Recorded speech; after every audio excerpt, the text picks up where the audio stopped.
નમસ્કાર ઉમેદવાર મિત્રો અગાઉ આપણે એક વિડીયો મૂકેલો હતો જેમાં સીએમ જે ભૂપેન્દ્ર પટેલની આગેવાની હેઠળ એક બેઠક યોજવાની હતી। મિત્રો કાયમી શિક્ષક ભરતી માટે કેટલા સારા સમાચાર છે અને શું સીએમ ભૂપેન્દ્ર પટેલની આગેવાનીમાં બેઠક યોજી છે?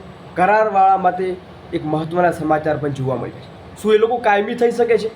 શું જ્ઞાન સહાયકો છે કાયમી થઈ શકે છે? એના ઉપર આપણે પ્રોપર વાત કરીએ। મિત્રો મહત્ત્વની અપડેટ છે, વિડીયો અંત સુધી નિહાળજો, તમારા મિત્ર સર્કલમાં જરૂર શેર કરજો।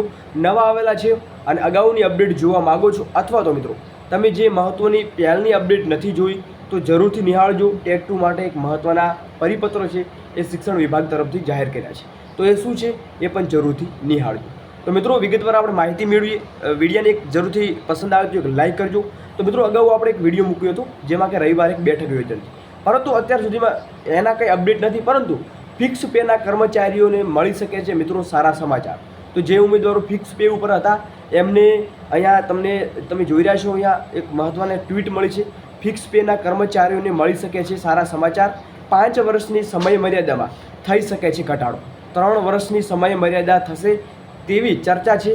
1 સપ્તાહની ચાલી રહી હતી સત્તાવાર જાહેરાત થશે એવી સોના ઉપર એક નજર છે।